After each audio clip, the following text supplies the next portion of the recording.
The Now Moms Demand Action will begin a campaign tomorrow to pressure Congress to focus on gun violence.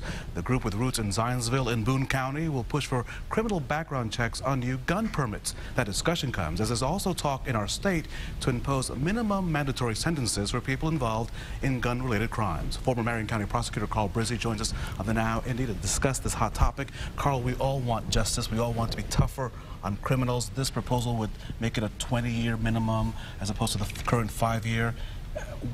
That sounds great, but what's the other side? Well, it's certainly one option, but that means if you have longer prison sentences, that means more tax dollars, and nobody wants more money going to government. So the other way to approach this is through community intervention, through community policing, better communication with neighbors and police working together, and you come at crime differently, the way Mayor Giuliani did in the 80s in New York and in the 90s, where you focus on the little things, and that in turn leads to a reduction in overall violence. Sort of the broken window effect. Exactly. But you sat in that seat, and you know you had to dispense justice and determine when someone committed a crime. We're seeing younger people, these crimes are getting more gruesome, and I think people want to hold the perpetrator accountable.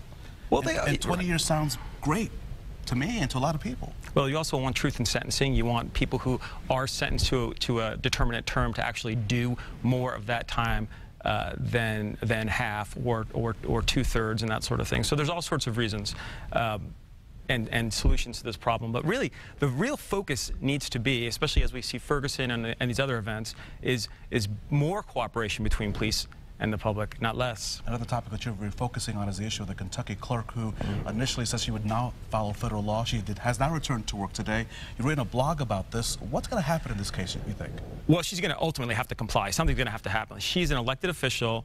She has sworn, taken an oath to uphold the Constitution, and like it or not, and everybody is free to believe what they want to believe, you have to, the Supreme Court gets to interpret the Constitution, and she's got to follow orders, or she's got to resign. You have much more on this on your blog. Yep. Make sure you go to carlbrizzi.com. Thank you for joining us. We appreciate your time.